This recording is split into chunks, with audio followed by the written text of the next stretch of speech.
He killed 4 people and threw them all into the same well. 3 bodies vanished without a trace, but the 4th one, his own mother, refused to disappear. And that's how the police found out about everything. Before we dive into this insane true crime story, I need to be real with you for a second. Only 2% of you who watch this video will actually hit the like button. Most of you will watch this entire hour-long story, get chills, maybe even shed a tear, and then just scroll away. Don't be that person.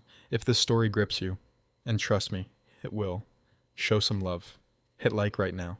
And if you want more dark, haunting stories that most channels won't touch, subscribe. It literally takes 2 seconds, and it helps me bring you more content like this. Now let's get into something you won't forget. The stench hit KL before he even reached the well. It crawled through the dusty air of Thornwick Valley like something alive, thick and sweet and wrong. His hands shook as he gripped the wooden bucket, knuckles pale against his dark skin. The sun beat down on his back, turning his white shirt transparent with sweat. He was 38 years old, successful, careful, and now this. The flies had found her first. They circled the stone mouth of the dried-up well in lazy black clouds, and KL's stomach turned to ice. His mother's body was still there, after 3 days. Still there. He dropped the bucket. It clattered against stone, loud enough to wake the dead. But she didn't wake. She never would. The well had always taken them before. His best friend Darius, 20 years ago, gone by morning. His boss Marcus, a decade later, vanished like smoke. His wife Simone, just last year, swallowed by whatever darkness lived at the bottom of that pit, but not his mother, not Alara, the woman who raised him, who taught him to tie his shoes and kept him fed when his father left. The woman he'd killed 3 nights ago because caring for her had become inconvenient. Kale backed away from the well, bile rising in his throat. The neighbors' houses sat just 50 yards away, windows like watching eyes. Mrs. Chen hung laundry next door, white sheets snapping in the hot wind. She hadn't noticed yet, but she would. They all would. The smell was getting worse. He could taste it now, metallic and rotten, coating his tongue. His mind raced through possibilities, each one more desperate than the last. Move her at night. Burn the well. Run. But he'd waited too long. The body was bloating in the heat, and if he touched it now, if anyone saw... Kael, a voice called from the fence line. That you. His blood froze. It was Thomas, the mailman, a thin man with suspicious eyes, who'd lived in Thornwick his whole life, the kind of man who noticed everything and forgot nothing. Kael's mouth went dry. His heart slammed against his ribs like a prisoner trying to escape. He turned slowly, forcing his face into something that might pass for normal, but inside, he was screaming, because for the first time in 20 years, the well had refused to protect him. And now, everyone would know what he was. 20 years earlier, Kael was 18 and stupid. Not the kind of stupid that comes from not knowing better. The kind that comes from knowing exactly what you're doing, and doing it anyway. He and Darius had been best friends since they were 7. 2 black kids in a valley town that had exactly 12 black families, and wasn't shy about counting. They did everything together. Skipped stones at Miller's Creek, stole apples from Old Man Garrison's orchard, dreamed about getting out of Thornwick and never looking back. But that summer, something shifted. Darius got into Whitmore University on a full scholarship. Engineering. His mother threw a party that the whole neighborhood could hear. Kael had applied too. Kael had better grades. But Kael's letter came back thin and final. We regret to inform you. He smiled at Darius's party. He hugged him. He said all the right things. But inside, something dark and jealous wrapped around his heart like a vine. The fight happened 3 weeks before Darius was supposed to leave. They were at the abandoned Kershaw property on the edge of town, where the old well sat like a mouth in the earth. Kael had been drinking, cheap vodka stolen from his mother's cabinet. Darius tried to take the bottle. You're gonna hurt yourself, man. Let's go home. But Kael didn't want to go home. He wanted to scream. He wanted someone to feel as small as he did. You think you're better than me now? The words came out sharp and ugly. Because you got some scholarship? Because you're getting out and I'm not? Darius's face changed. Hurt replaced concern. That's not fair, Kael. That's not... But Kael shoved him. Hard. Darius stumbled backward, and Kael shoved again, all his rage and shame pouring through his hands. Darius's foot caught on a rock. His arms windmilled. For one frozen second, they locked eyes, and Kael saw his best friend realize what was about to happen. Then Darius fell. The well wasn't deep anymore, hadn't held water in 30 years. But it was deep enough. The sound of his head hitting stone echoed up like a gunshot. Then silence. Kael dropped to his knees and looked down into the darkness. Darius? His voice cracked. "Darius, answer me." Nothing. Just the sound of his own breathing and the crickets starting their evening song. Kale's hands went numb. This wasn't happening. This couldn't be happening. But when he climbed down on shaking legs, when he saw the impossible angle of Darius's neck and the blood pooling black beneath his head, he knew. His best friend was dead, and he had killed him. Kale climbed out of that well a different person. He walked home in a daze, his mind spinning with horror and panic. He couldn't tell anyone. They'd never believe it was an accident. They'd see a black kid who killed another black kid out of jealousy, and that would be the story forever. So he didn't tell. He showered. He went to bed. And when the search parties formed the next day, he joined them, calling Darius's name with everyone else. That night, he returned to the well to move the body. He had to. But when he looked down with a flashlight, his heart stopped. The well was empty. Completely empty. No body. No blood. Nothing but old stones and darkness. Kale stared into that void for 10 minutes, his mind refusing to accept what his eyes were seeing. Then he heard footsteps and ran, leaving the flashlight behind. Darius was never found. People assumed he'd run away, gotten cold feet about college, started a new life somewhere else. His mother died still hoping he'd come home. But Kale knew the truth. The well had taken him. And for reasons he couldn't understand, the well had kept its secret. 10 years passed before Kale killed again. He'd left Thornwick Valley the year after Darius disappeared, unable to look at that well without feeling his stomach turn. He moved to Riverside, a city 3 hours south where nobody knew his name or his past. He got a job at Harmon and Price Construction, working his way up from laborer to site manager through sheer determination and the kind of focus that comes from running away from yourself. By 28, he had his own apartment, a used truck, and a boss named Marcus Chen, who made every day a small humiliation. Marcus was second-generation money, the kind of man who inherited his father's business and wore it like a crown. He had soft hands and a sharp tongue, and he loved reminding Kale exactly where he stood. "Double-check those measurements, Kale. We both know attention to detail isn't your strong suit." Or, "I need this done by Monday, and before you ask, no, you can't have the weekend off." Some of us work for our positions. The other workers noticed. Some looked away. Others smirked. Kale smiled and said, "Yes, sir," and felt something dark growing in his chest. The breaking point came on a Tuesday in August. Kale had spent 6 months designing a residential project, staying late, perfecting every detail. When the client loved it, Marcus took credit in the meeting, completely. Didn't mention Kale's name once. Afterward, when Kale confronted him in the parking lot, Marcus had laughed. "What did you expect? A participation trophy? You're an employee. I'm the owner. That's how it works." His smirk was unbearable. "Don't like it? There's the door." Kale's vision went red. Not the fuzzy, distant red of anger. The sharp, crystalline red of absolute clarity. His hand found a wrench on the truck bed. Marcus turned away, still chuckling. And Kale swung. The first hit dropped Marcus to his knees. The second ended it. When the rage cleared, Kale stood over his boss's body in the empty parking lot, breathing hard. The wrench, slippery in his hands. What had he done? What had he? Then he remembered. The well. The well that took Darius. The well that kept secrets. Was it still there? Did it still work? The questions felt insane even as he thought them, but desperation has a way of making insane things seem logical. He couldn't go to prison. He wouldn't survive it. So he loaded Marcus into the truck bed, covered him with a tarp, and drove. 3 hours through the night, barely breathing, expecting sirens at every turn. But none came. Thornwick Valley looked exactly the same. Same dusty streets, same judgmental houses, same dried-up well on the edge of the Kershaw property. Kale dragged Marcus's body across the weeds, his muscles screaming, his mind numb. He rolled him into the well and heard the thud of impact far below. Then he drove home, showered, and waited. If the well had really taken Darius, if it hadn't just been some bizarre coincidence, then maybe, just maybe. The next morning, Kale returned. His hands shook as he approached the stone mouth. He looked down. Empty. The well was completely empty. No Marcus. No evidence. Nothing. Kale's knees went weak. It was real. Whatever the well was, whatever lived inside it, it had taken Marcus just like it took Darius. He started laughing, a high, manic sound that scared the crows from nearby trees. He had found a way to erase his mistakes. He had found a way to be untouchable. Marcus was reported missing 3 days later. Police investigated. They questioned Kyle.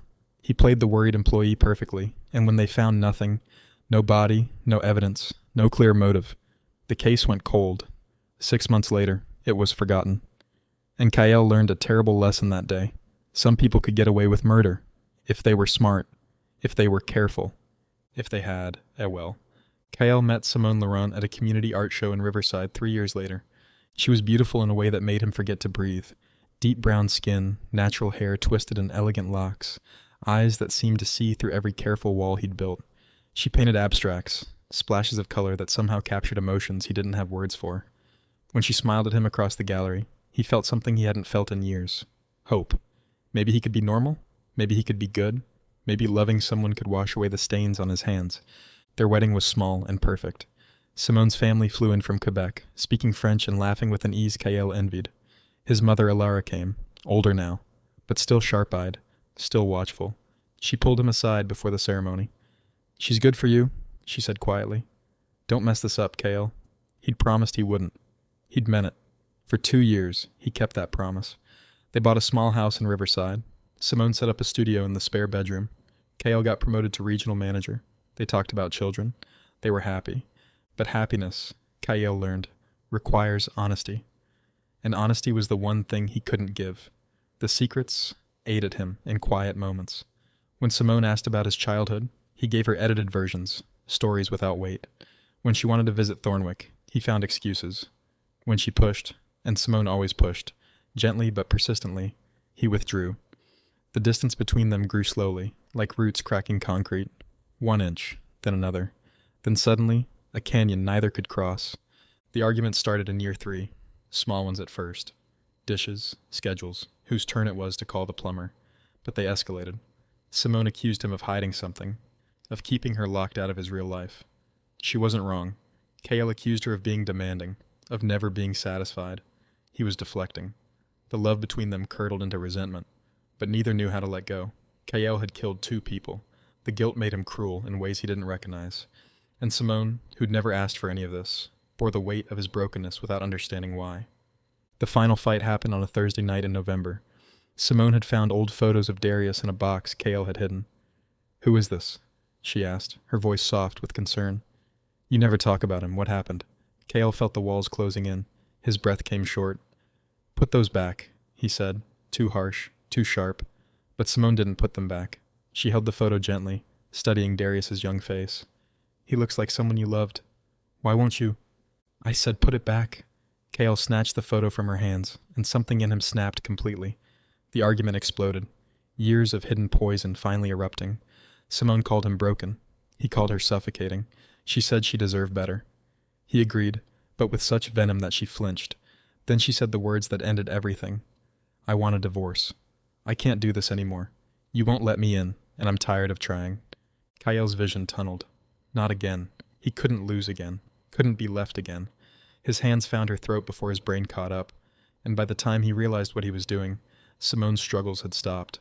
Her eyes stared at nothing, still holding surprise and betrayal. Kael dropped her body and stumbled backward, horror crashing over him in waves. What had he done? What had he become? But even as he asked the questions, he knew the answer. He'd become someone who solved problems with violence, someone who erased people who saw too much, and he knew exactly where to take her. The well that had never failed him. That night, Kael made the drive to Thornwick for the 3rd time. Simone's body lay wrapped in sheets in his trunk, and his hands didn't shake anymore. That scared him most of all, how easy this had become. He dumped her into the well without ceremony, without prayer, just cold efficiency. Then he went home and reported her missing in the morning, playing the devastated husband so convincingly that even her family believed him. The well took Simone just like it took the others. By the next day, she was gone. And Kael walked free again, wrapped in grief he didn't really feel, fooling everyone because he'd learned that monsters could wear human faces, as long as nobody looked too close, as long as the well kept taking his mistakes. He began to believe he was invincible, protected by something he didn't understand but had learned to trust completely. He was wrong. 5 years after Simone disappeared, Kael's mother started forgetting things. Small things at first.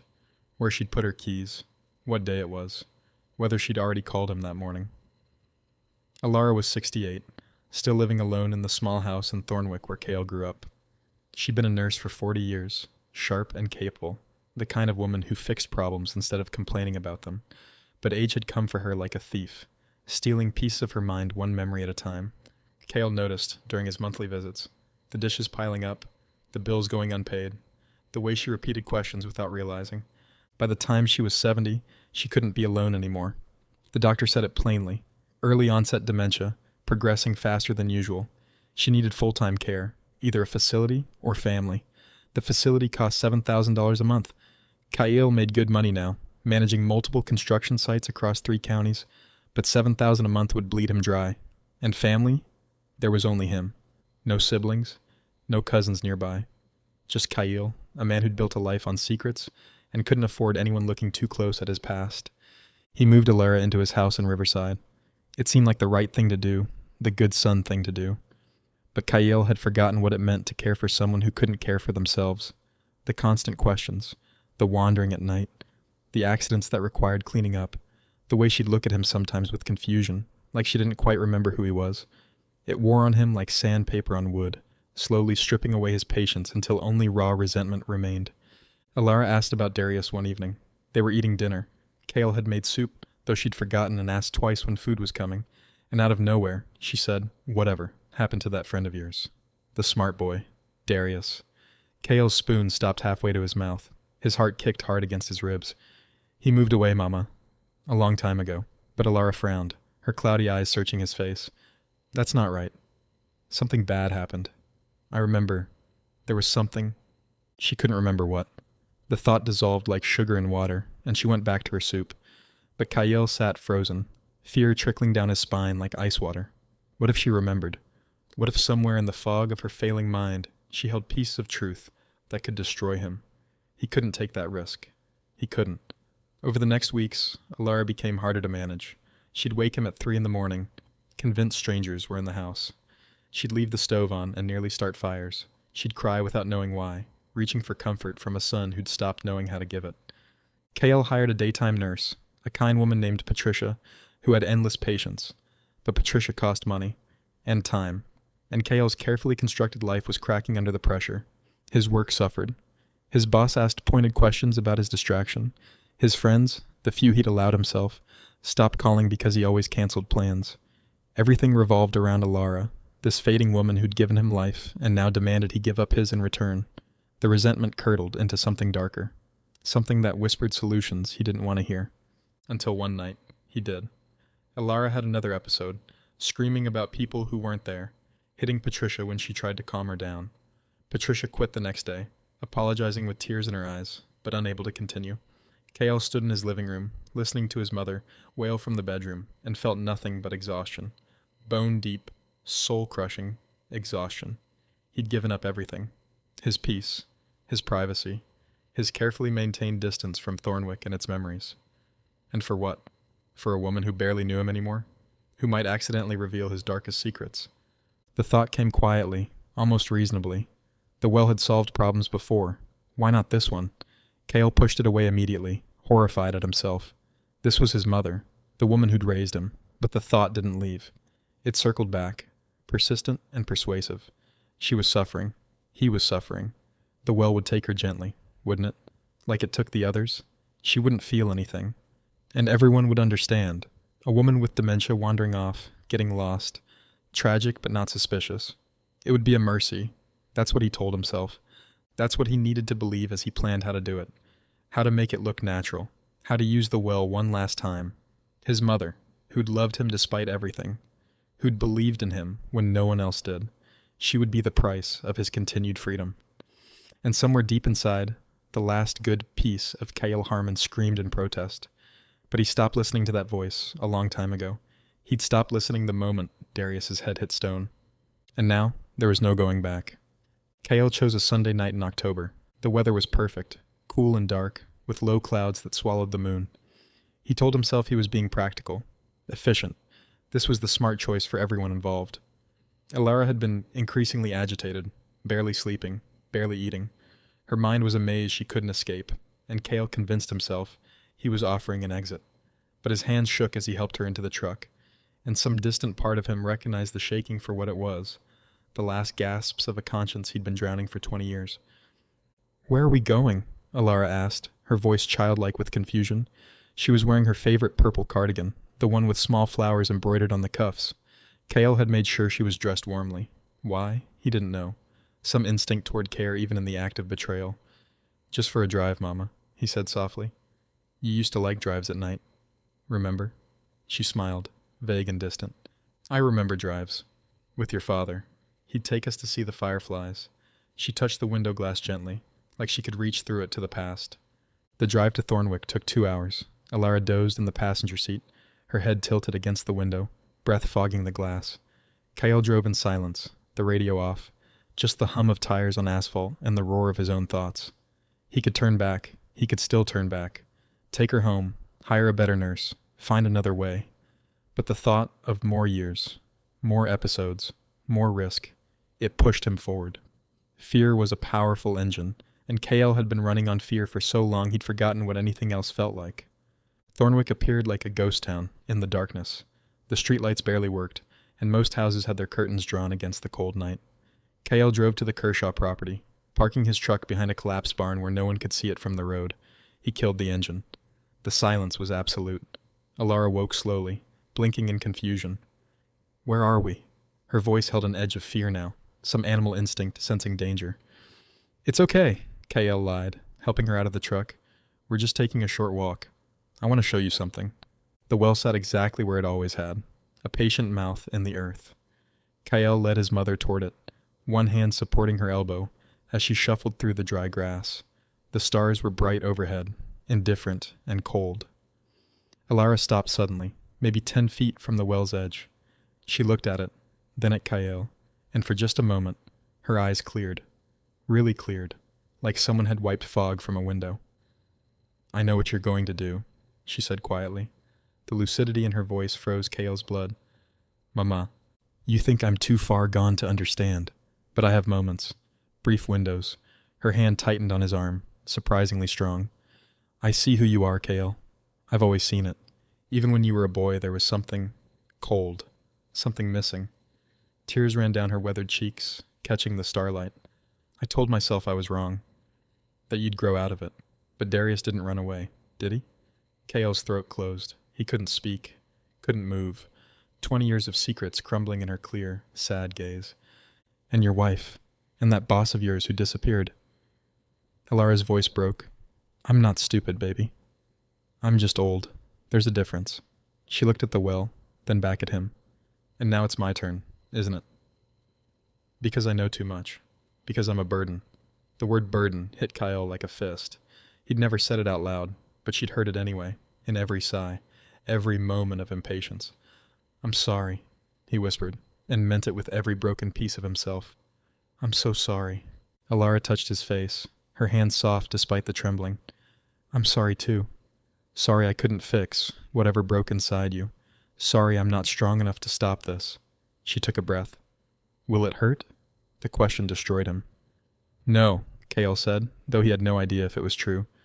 "It'll be quick." She nodded slowly, accepting her fate with a dignity that made him want to scream. Then she did something that shattered him completely. She stepped toward the well on her own. "I won't make you push me. I won't give you that memory." Kale grabbed her arm, suddenly desperate. "Mama, wait." But she smiled, sad and knowing, and pulled free. "It's okay, baby.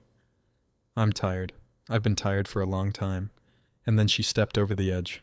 Kyle lunged forward, but she was already falling, the purple cardigan fluttering like wings. The sound of her hitting the bottom was wet and final. Kyle collapsed at the well's edge, vomiting into the grass, his whole body shaking with sobs he couldn't control. What had he done? What had he done? He stayed there for an hour, unable to move, unable to think past the horror. Then survival instinct kicked in. He had to leave, had to get away before someone saw. He drove home in a daze, the truck cab feeling haunted by the ghost of his mother's perfume. He showered. He got into bed. He stared at the ceiling until dawn, waiting for the guilt to eat him alive. But morning came regardless, indifferent and bright. And Kyle knew he'd crossed a line tonight that could never be uncrossed. He'd killed the only person who'd ever loved him unconditionally. All that remained was waiting for the well to do what it always did, to erase his mistake, to save him one last time. Kyle returned to the well the next evening, Monday, just as the sun dipped below the horizon. His stomach twisted with anxiety, but also anticipation. The well had never failed him. It would be empty. Alara would be gone, swallowed by whatever darkness lived at the bottom, and he could finally breathe again. He could mourn properly, play the grieving son, file a missing person report. She had dementia. Everyone would understand how she might have wandered off.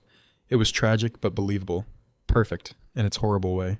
He parked in the same spot behind the barn and walked to the well with something almost like confidence. But the smell hit him from 20 feet away. Sweet, thick, organic decay in the warm October air. K.L.'s steps faltered. Number. No, that wasn't possible. The well always took them. He forced himself forward, each step heavier than the last, until he stood at the edge and looked down. His mother's body lay at the bottom, purple cardigan bright against the dark stones. Exactly where she'd landed. Exactly where he'd left her. She hadn't disappeared. The well hadn't taken her. Panic exploded through K.L.'s chest. He gripped the stone edge, knuckles going white, mind racing through impossible scenarios. Maybe it took longer now. Maybe he needed to wait another day. Yes, that had to be it. The well worked on its own timeline. He just needed to be patient. He forced himself to leave, to go home, to act normal, even though nothing about this was normal. That night, he couldn't sleep. Every time he closed his eyes, he saw Alara's clear, knowing gaze just before she stepped into the well. I see who you are, Kale. Tuesday evening came. Kyle returned to the well with a flashlight and a prayer. The smell was worse, noticeably worse. His hand shook as he pointed the beam downward. Alara was still there. Her body had begun to bloat in the heat, skin mottled, features swelling. Kale turned away and vomited, the flashlight dropping from his hands and clattering down into the well, illuminating her corpse from a new angle. He scrambled away, gasping, terror clawing at his throat. Why wasn't the well working? What had changed? Wednesday. The smell was unbearable now, thick enough to taste. Kale approached the well with his shirt pulled over his nose, eyes watering. Alara's body had deteriorated further, the flesh breaking down in the autumn warmth. Insects beginning their work. The purple cardigan was now stained with bodily fluids, the embroidered flowers barely visible. Kyle couldn't look at her face, couldn't bear to see what death had done to the woman who'd given him life. He paced around the well in circles, mind fracturing with desperation. He had to move her. Tonight, before anyone noticed. But the body was decomposing rapidly, and if he touched it now, the evidence would be all over him. DNA, fibers, traces that forensic science could follow back to him like breadcrumbs. And where would he even take her? Every other option felt impossible, too risky, too likely to end with him in handcuffs. The well had been his only solution, his perfect crime, and now, it had abandoned him. Or worse, it had refused him. The thought crystallized in his mind with cold clarity. The well had chosen not to take his mother. Thursday morning, Kyle called in sick to work. He couldn't function, couldn't think about anything except that body rotting in the well, and the clock ticking down until someone noticed. He drove to Thornwick again, compulsive now, unable to stay away. The smell was spreading. He could detect it from the road, a faint wrongness in the air. Mrs. Chen was in her yard next door, hanging laundry. She paused, nose wrinkling, looking around with confusion. Kyle's heart stopped. She didn't know yet, but she was starting to wonder. He sat in his truck behind the barn, head in his hands, trying to form a plan through the chaos of his thoughts. He could burn the well, but fire would draw attention, and bodies didn't burn easily without accelerant. He could collapse it, bury her under stones. But that required equipment, time, noise. He could run, pack a bag, drain his accounts, disappear to Mexico or Canada. But running meant guilt, and they'd find him eventually. Every option led to the same place. Exposure, arrest, life in prison, or execution. 20 years of killing, and his mother's body would be the evidence that destroyed him. That night, Kale dreamed of the well. In the dream, it spoke to him with a voice like grinding stone. You broke the rules, it said.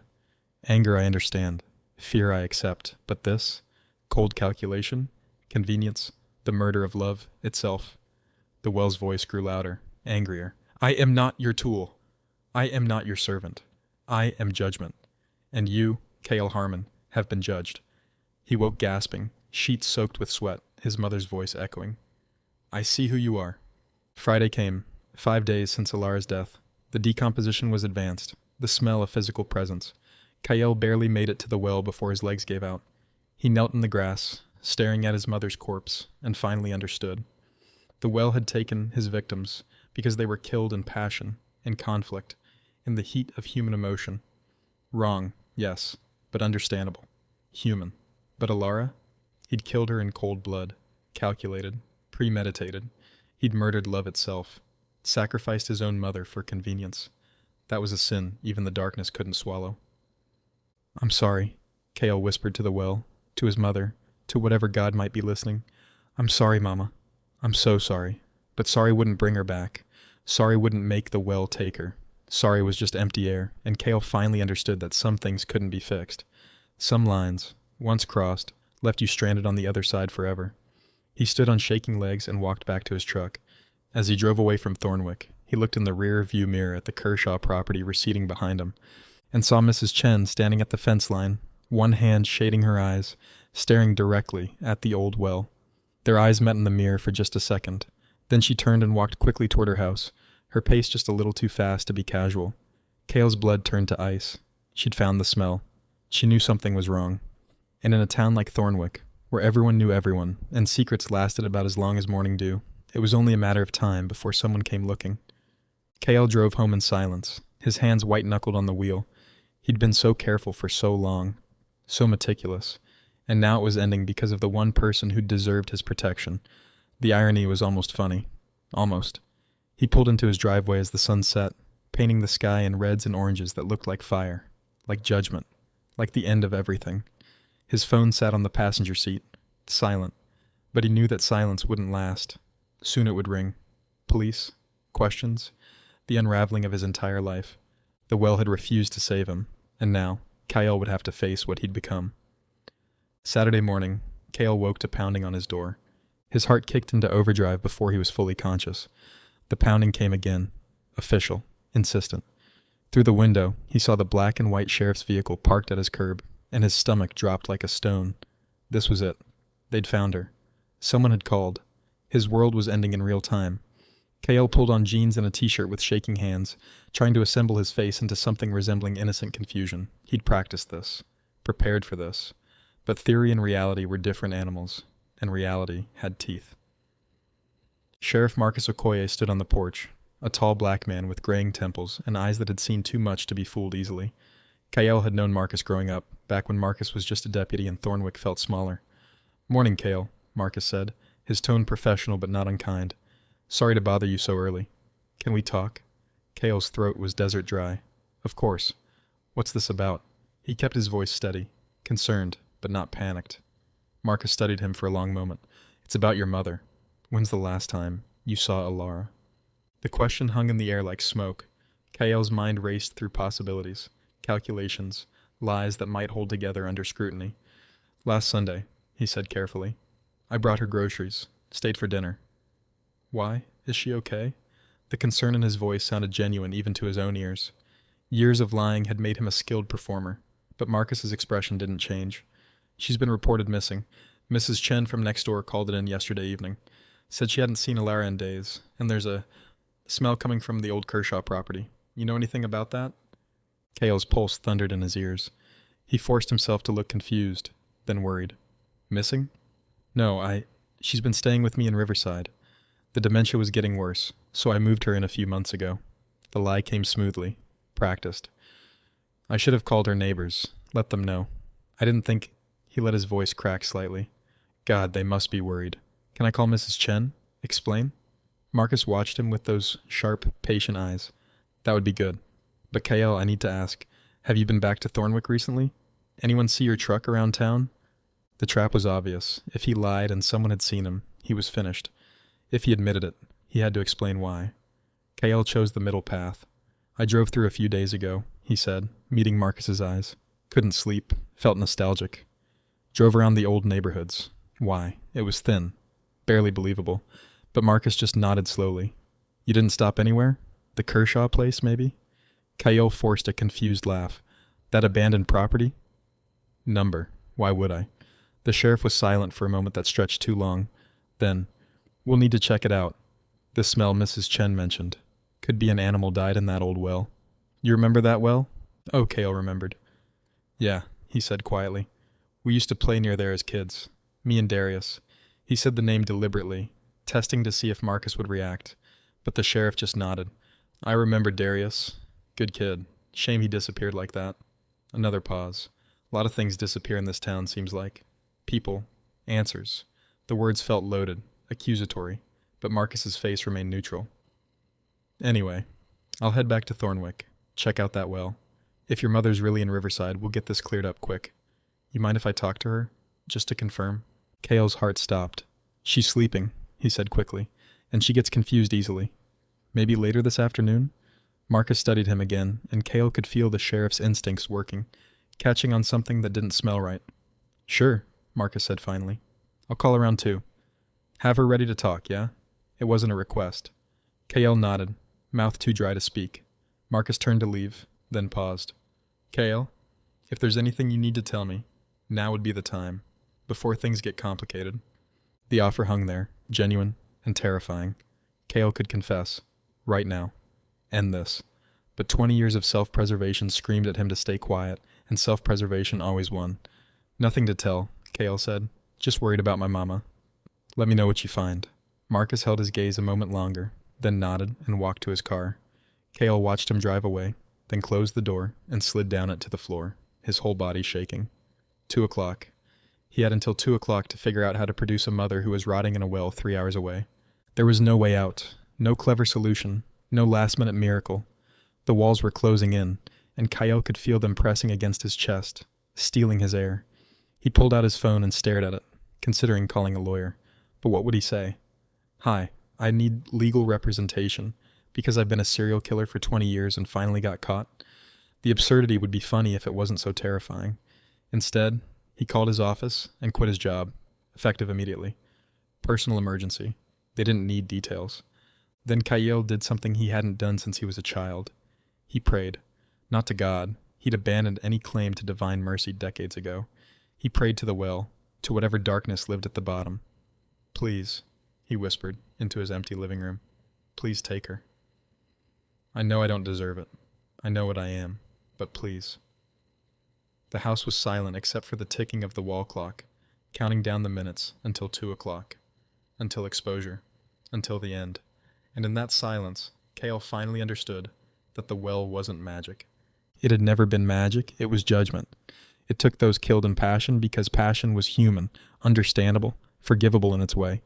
But calculated murder, cold, selfish evil, that the well couldn't stomach. That the well spit back like poison. Cale had killed his own mother for convenience, and now the universe itself had refused to hide his crime. It was justice of a sort, cosmic and cruel and exactly what he deserved. The realization didn't bring peace, just a hollow acceptance of inevitability. At 1:47 p.m., Cale's phone rang, Sheriff Okoye. His hand trembled as he answered. Cale, Marcus's voice was careful, controlled. I'm at the Kershaw property. I need you to come to Thornwick. Now. Don't make me come get you. Cale closed his eyes. You found her. It wasn't a question. Yeah, Marcus said quietly. We found her. And Cale, bring a lawyer. You're going to need one. The line went dead. Cale sat holding the phone, staring at nothing, feeling strangely calm. It was over. After 20 years of running, hiding, killing, to preserve his secret, it was finally over. The well had refused him. And now, the truth would do what truth always did eventually, destroy him completely. The drive to Thornwick felt like traveling through a dream, or maybe a nightmare that he couldn't wake from. Cale's hands were steady on the wheel, his breathing even. Shock had given way to something like relief. The constant vigilance, the paranoia, the weight of secrets. It had been exhausting. For 20 years, he'd carried the dead with him everywhere, their faces haunting his quiet moments. Darius with his scholarship folder, Marcus with his smirk, Simone with her paintings, his mother with her purple cardigan. Maybe confession would be lighter than carrying them alone. Maybe prison would be easier than freedom had been. The Kershaw property was transformed. Police vehicles lined the road, their lights painting the afternoon in alternating red and blue. Yellow crime scene tape surrounded the well like a boundary between past and present. Officers moved with purpose, some taking photographs, others speaking into radios. In the center of it all, Sheriff Marcus Okoye stood talking to the coroner, a white-haired woman Cale didn't recognize. When Marcus saw Cale's truck approaching, he straightened. His face showed no anger, just sadness and resignation, the expression of a man who'd hoped to be wrong. Cale parked and got out slowly, hands visible, non-threatening. He'd seen enough crime shows to know the choreography. Marcus walked to meet him, and they stood facing each other in the dying afternoon light, two black men in a valley that had shaped them both. on opposite sides of a line drawn in blood and bone. Kale, Marcus said quietly, I need to read you your rights. You understand that? Kale nodded. His throat was too tight for words. Marcus's voice was steady as he recited the Miranda warning, each word a nail in a coffin Kale had built himself. Do you understand these rights, as I've explained them? Marcus asked. Yes, Kale managed. His voice sounded distant, like it belonged to someone else. Good. Now, I'm arresting you on suspicion of murder. We found your mother's body in that well. The medical examiner says she's been there about a week, and the injuries are consistent with a fall. But Kale, Marcus leaned closer, his voice dropping. I need to know. Did she fall, or did you put her there? The question hung between them like a blade. Kale could lie. He could claim accident, confusion, any number of stories that might introduce doubt, but he was so tired of lying. I put her there, Kale said, and the words cracked something open inside his chest. I killed her, and I killed Simone, and Marcus Chen, and Darius. The names spilled out like poison he'd been holding in too long. Darius didn't run away. I pushed him into that well when we were 18. He hit his head. I panicked. And the well made him disappear. Made all of them disappear. Except her. His voice broke. Except my mama. She wouldn't disappear. She stayed there, and I don't know why, but I think the well knew. Knew she was different. Knew I crossed a line.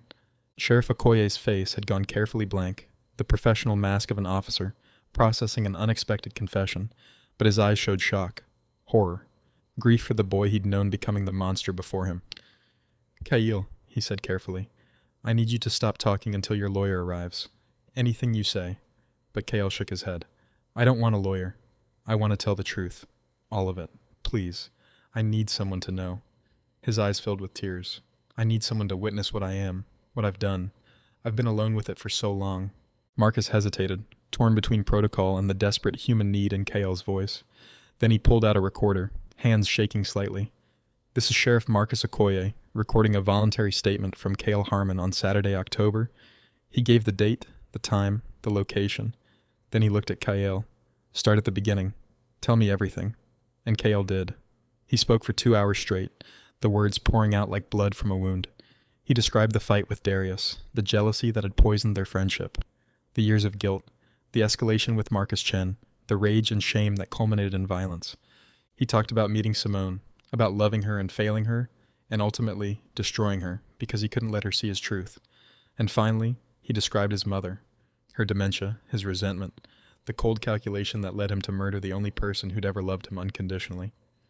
Through it all, Marcus listened in silence, his expression growing darker as the full scope of Kyle's crimes unfolded.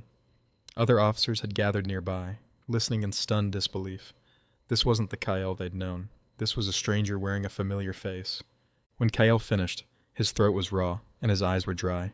He'd cried himself out somewhere around describing Simone's paintings, the beauty she'd created that he'd snuffed out forever. Now there was just emptiness. Marcus turned off the recorder with shaking hands. Why? He asked, his voice barely above whisper. Why'd you do it, Kyle? What made you this way? Kale thought about the question, really thought about it. I don't know, he admitted. Fear, maybe. Fear of being caught. Fear of losing. Fear of being seen as a failure. He laughed bitterly. My mama said I was missing something, some piece most people have. And maybe she was right. Maybe I was born broken. Or maybe, Marcus said quietly, you made choices. Bad ones. Evil ones. And you kept making them, because it was easier than facing what you'd done. The words hit harder than any physical blow, because they were true. Kale had chosen this path. Not fate, not the well, not some cosmic injustice. Him. Every step. Every death. Every lie. Yeah, Kale whispered. Yeah, you're right. Marcus pulled out handcuffs, and Kale held out his wrist without being asked. The metal was cold and final. Kale Harmon, you're under arrest for 4 counts of first-degree murder, Marcus said, voice official now, grief hidden behind duty. Let's go. As they walked toward the police car, Kyle looked back at the well one last time. The sun was setting, casting long shadows across the Kershaw property, and just for a moment he thought he saw them, all 4 of them, standing at the well's edge. Darius in his scholarship t-shirt, Marcus Chen in his work clothes, Simone with paint on her hands, and his mother in her purple cardigan, looking at him with infinite sadness. They didn't speak, didn't accuse. They just watched as he was led away. Then Kael blinked, and they were gone. Just shadows and sunlight, and the empty well that had finally, mercifully, told the truth. The car door closed with a final click, cutting off the outside world. Through the window, Kael watched Thornwick Valley recede behind him, the town where everything had started and ended. And somewhere in the hollow space where his heart used to be, he felt something almost like peace. The running was over. The hiding was done. Whatever came next, trial, prison, execution, it would be justice. Not the kind he'd escaped for 20 years. Real justice. The kind that looked you in the eye and called you exactly what you were. A murderer. A monster. A man who'd fed 4 people to a well and expected the darkness to keep his secrets forever. But the well had refused, and now, so would the world. There would be no more hiding, no more lies. Just truth, naked and terrible, exposing everything he'd tried to bury. And maybe, Kael thought as the police car pulled onto the highway, maybe that was the punishment the well had intended all along. Not death, not disappearance, but exposure, being seen, being known for exactly what you are by everyone who'd ever believed you were something better. That was a special kind of hell. And Kael was finally, irrevocably, trapped inside it. The trial took 8 months. Kael sat in Riverside County Courthouse every day, wearing the same gray suit, watching his life dissected for public consumption. The prosecution had mountains of evidence. His confession, forensic analysis from the well, testimony from neighbors, co-workers, Simone's family. The defense attorney, a tired man named Robert Valdez assigned by the court, tried his best. Mental illness, childhood trauma, temporary insanity. But Kael wouldn't let him. Tell the truth, he insisted. I knew what I was doing. Every time. So Robert told the truth, and the jury took 4 hours to convict on all 4 counts of first-degree murder. The families came to the sentencing. Darius's mother, Ms. Washington, now in her 60s, with white hair and broken eyes. She'd spent 20 years wondering if her son was alive somewhere, hoping each birthday that he'd call. When she learned the truth, that Kael had killed him over jealousy and left her to suffer in uncertainty, she collapsed in the courtroom. Her sister had to carry her out. The image of her grief would haunt Kael longer than any nightmare. Marcus Chen's widow spoke next, her voice steady but her hands trembling. She described the years of not knowing, of police investigations going nowhere, of raising their daughter alone believing her father had abandoned them. He was flawed, she said, but he was my husband. And you took him. You let us believe he left us. Simone's mother flew in from Montreal. She brought photographs, Simone as a little girl, Simone at her first art show, Simone on her wedding day, smiling at Kael like he was her entire world. She loved you, Mrs. Laurent said in accented English, tears streaming down her weathered face. She told me you were troubled, but she believed love could heal you. And you killed her for believing that. You killed my baby girl for trying to save you. Her words broke something in Kael that his own guilt hadn't managed to touch. He wept openly in the courtroom, his shoulders shaking, snot running down his face. No dignity, no composure, just raw, ugly grief for all the lives he'd destroyed. But the most devastating testimony came from an unexpected source, the medical examiner. Dr. Patricia Moore had examined all 4 bodies recovered from the well, because once they'd found Alara, they'd excavated the entire structure and discovered the others, preserved in the dry darkness like a tomb. The fascinating thing, Dr. Moore said clinically, is how the bodies were positioned. Darius, Marcus, and Simone, their bodies showed signs of animal activity, natural decomposition processes, but they'd also been moved, carefully arranged, almost respectfully, as if something in that well was tending to them. Only Alara showed normal decay patterns. She was left exactly where she fell, untouched, rejected. The courtroom murmured with confusion. Dr. Moore continued, I'm a scientist. I don't traffic in superstition, but I've examined thousands of bodies in my career, and I've never seen anything like the preservation in that well. It's as if, and I know how this sounds, but it's as if something was keeping them, protecting them as evidence, waiting. The prosecutor jumped on it immediately. Waiting for what, doctor? Dr. Moore met Kael's eyes across the courtroom. For justice, for the truth to come out. The well didn't make those bodies disappear. It hid them until the right time, until Kael Harmon crossed a line even the darkness couldn't stomach. The judge, an older black woman named Letitia Harris, with steel-gray hair and eyes that had seen every variation of human evil, called for order. When the courtroom quieted, she looked at Kael for a long moment. Mr. Harmon, she said, her voice carrying weight and sorrow. I've presided over many murder trials. I've seen crimes of passion, desperation, mental illness. I've seen people broken by circumstances beyond their control. But you're something different. You were given opportunities others never got. Education, support, a mother who loved you despite your flaws. And you betrayed every gift, every chance, every person who believed in you. Why? K.L. stood. His voice was barely audible. I don't have a good answer, Your Honor. I was afraid. Selfish. Broken in ways I didn't understand until it was too late. I kept thinking the next lie would fix the last one. The next... He couldn't say murder. The word stuck in his throat.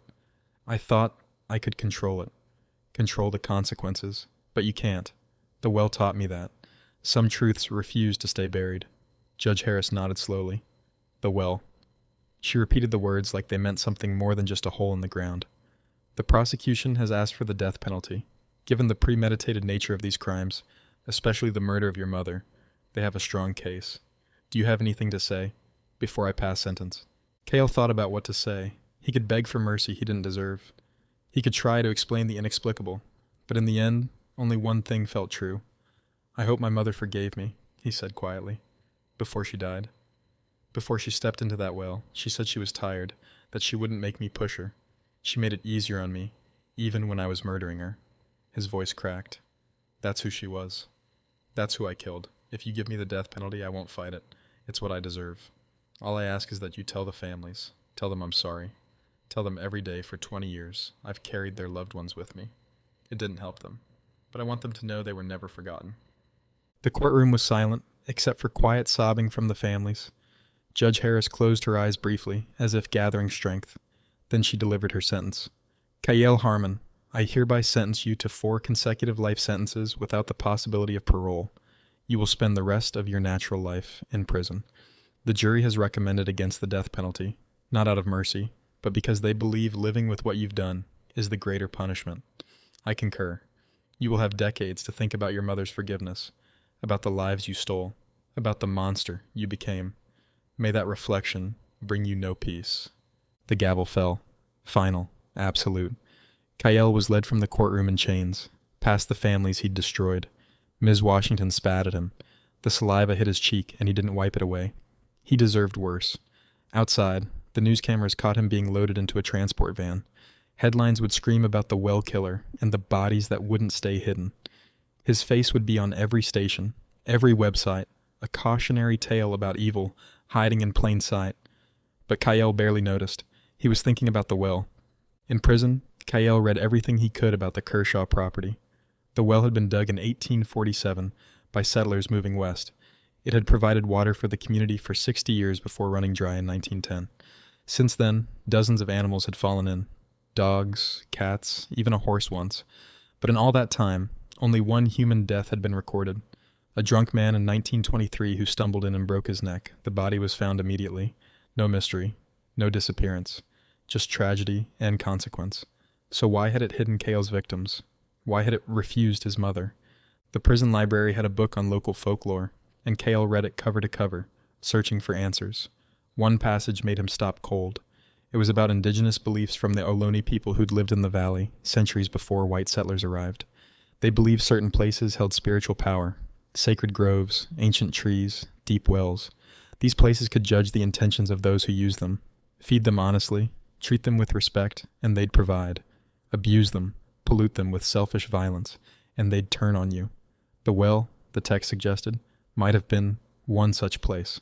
A guardian, a witness, a judge. Kale sat in his cell that night, turning the idea over in his mind. The well hadn't been magic. It had been moral. It accepted passionate violence, the human errors of anger and fear, because those were comprehensible, forgivable in their raw emotion. But cold murder, calculated evil, the killing of love itself, that poisoned the well's purpose, corrupted its nature. So it refused. It kept the evidence. It waited until Kale committed a crime so egregious that even darkness rejected it. Then it revealed everything. It wasn't supernatural justice. It was natural justice. The universe correcting itself. Years passed. Kyle aged in prison, his hair going white, his body growing thin. Other inmates gave him a wide berth once they learned what he'd done. Even criminals have a hierarchy, and killing your own mother put you at the bottom. He spent most of his time in solitary, safer there, away from the population that wanted to deliver their own justice. In the quiet, He thought constantly about his victims. He wrote letters to their families, hundreds of them, though most went unanswered. He didn't blame them. What could he possibly say that would matter? But Ms. Washington wrote back once. Just once. Her letter was short. Darius forgave you before he died. I asked him in my prayers, and I felt him answer. He said you were his friend, and friends forgive. I don't know if I can, but he did. Maybe that helps you. Maybe it doesn't. Either way, die knowing my son was bigger than you ever were. K.L. read that letter until the paper was soft with handling. Darius forgave him. His best friend, the first life he'd stolen, had somehow found grace, even from beyond death. It didn't erase anything, didn't fix anything, but it was a kindness K.L. hadn't expected, and it broke him in ways prison couldn't. 23 years after his conviction, K.L. died in his sleep at age 61. Heart attack. Quick and painless. The guards found him in the morning, peaceful for the first time anyone could remember. His body was cremated per his request, and his ashes were driven back to Thornwick Valley by a lawyer handling his estate, which consisted of nothing but a request. Spread my ashes over the Kershaw property, near the well. Let me return to where it all began. The lawyer, a young woman who didn't know the history, followed his wishes on a gray morning in November. She stood at the edge of the filled-in well. They'd collapsed and buried it after the trial, unable to preserve such a dark landmark. She opened the urn and let K.L.'s ashes scatter on the wind. They fell like snow, covering the ground where 4 people had died, and 1 man had finally learned the consequences of his choices. The lawyer left quickly, unnerved by the silence of the place. But if she'd stayed longer, if she'd listened carefully to the wind moving through the dry grass, she might have heard something, not words exactly, more like a whisper, like the earth itself, exhaling. Judgment delivered, justice served. Rest now, all of you. Rest. And in Thornwick Valley, where secrets had been buried and truths had been revealed, the land grew quiet. The Kershaw property was eventually sold to a young family who knew nothing of its history. They built a garden where the well once stood, flowers and vegetables, and a small fountain that burbled peacefully. Their children played there, laughing and chasing butterflies, unaware they were running over ground that had once witnessed such darkness. But sometimes, on certain autumn evenings when the air turned cool and the light slanted gold across the valley, the mother would pause in her gardening and feel something. Not frightening, not evil, just a presence, a watching, a reminder that some places remember what happened on them, and some debts take lifetimes to repay. She'd shake off the feeling, call her children inside for dinner, and lock the doors against the growing dark, and the land would settle back into silence, keeping its memories, bearing its scars, waiting. Because the well had taught its final lesson, the one K.L. learned too late. You can bury your sins, but you cannot make them disappear. You can hide your crimes, but you cannot escape judgment. The earth itself keeps records written in bone and blood, and eventually, always, eventually, the truth claws its way back to the surface, not through magic, not through miracles, just through time and consequence, and the simple, terrible fact that some things refuse to stay buried. Some truths are too heavy to sink, and the well, filled now with soil and stone and the ashes of the man who'd tried to use it, rested. Its purpose fulfilled, its judgment rendered, 4 lives taken, 1 life destroyed. Justice, in its strange and terrible way, served. The families who'd lost their loved ones found some measure of closure, though closure was cold comfort compared to what they'd had stolen. They moved forward because humans do, carrying their grief like stones in their pockets, learning to walk with the weight. Ms. Washington lived to be 83. She never stopped keeping Darius's room exactly as he'd left it, scholarship folder still on the desk, ready for a future that never came. But she also started a foundation that helped young black students get to college, ensuring that Darius's dream lived on even if he couldn't. She named it the Darius Washington Second Chances Foundation, because everyone deserves a second chance at their dreams, even if Darius never got his. Marcus Chen's daughter grew up to become a lawyer, specializing in cold cases. She dedicated her practice to families with missing loved ones, helping them find answers when the system gave up. She never married, never had children, just poured all her love and rage into justice for others. On her office wall hung a photo of her father, young and smiling, with the caption, "For the ones who were forgotten." She made sure nobody was forgotten. Not on her watch. Simone's paintings, discovered in storage after the trial, were exhibited in a Montreal gallery to critical acclaim. Critics called them hauntingly prophetic and windows into a soul that saw too much. The exhibition was titled "The Artist Who Loved a Monster," and all proceeds went to domestic violence charities. Her mother attended the opening night, standing in front of a painting Simone had made of a well. Abstract, dark, with a tiny flower growing at its edge. Mrs. Laurent touched the canvas gently and whispered, "You tried to grow beauty in darkness, my darling. That was never your failure. It was his." And Alara? The town of Thornwick commissioned a small memorial garden in her honor, with a bronze plaque that read, "Alara Harmon, beloved nurse, mother, and neighbor. She cared for this community for 40 years. May we remember her kindness, not her end." The garden was planted with purple flowers, her favorite color. Every year on her birthday, someone anonymously left fresh flowers at the plaque. Nobody knew who. But the gesture continued for decades, long after anyone who'd known her personally had passed on. The story of the well that refused became local legend, then regional news, then true crime podcasts and documentary specials.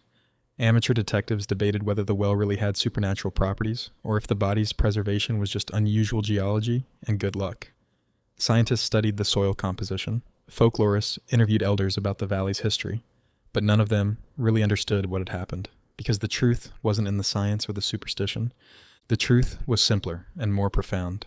Cale Harmon had killed 4 people, and his mother's love, even in death, even after betrayal, refused to let him hide anymore. Maybe the well was magic. Maybe it was geology. Maybe it was just chance and consequence colliding in a perfect storm of justice. But the result was the same. The truth came out. The dead were honored. The guilty was punished. And the valley moved on, carrying its scars but not drowning in them. On the night Cale died in prison, 3 states away, the fountain in the garden on the old Kershaw property stopped flowing, just for a moment. The water paused, perfectly still, reflecting the stars overhead. The family's dog, who'd been sleeping on the porch, lifted his head and stared at the fountain, hackles raised, sensing something humans couldn't. Then the water started again, bubbling and bright, and the dog settled back down with a huff. Inside the house, the mother woke from a dream she couldn't quite remember. Something about a well and a man in chains and purple flowers. She checked on her children, both sleeping soundly, safe and warm, and returned to bed. When she mentioned the dream to her husband the next morning, he laughed it off as stress from work. But she knew better. This land remembered. This land had stories written in its soil, and sometimes, when the dead finally found rest, even the earth itself exhaled in relief. Years later, decades later, when the children who'd played in that garden had children of their own, someone would occasionally ask, "Is it true what happened here?" The serial killer and the well that wouldn't hide his mother's body, and the old-timers would nod slowly and say, "True as anything. The well knew. The land knows. You can't hide evil forever. Eventually, everything buried comes back up." And maybe that was the real lesson of the well that refused.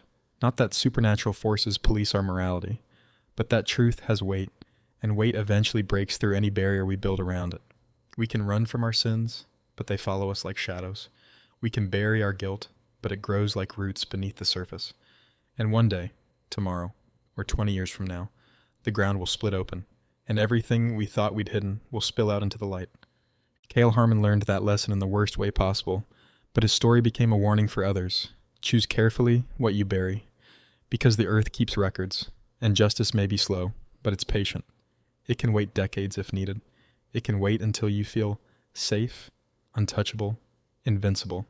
And then, when you've crossed one line too many, when you've committed one sin too dark, even for the shadows to stomach, the earth itself will reject you, the well will refuse, and the truth will claw its way home. The end. The well knew. That's the part that keeps me up at night. 3 bodies? Gone. But his mother? The woman who loved him unconditionally? The well spit her back out like poison. Whether you believe in karma, justice, or just coincidence, that's the kind of ending that makes you believe the universe keeps score. So here's my question. What theory do you have? Was it supernatural, or just guilt finally catching up? Drop it in the comments. If you're still here and haven't hit like, here's the truth. That button is how stories like this reach people who actually appreciate them. And if you want the next one, hit subscribe.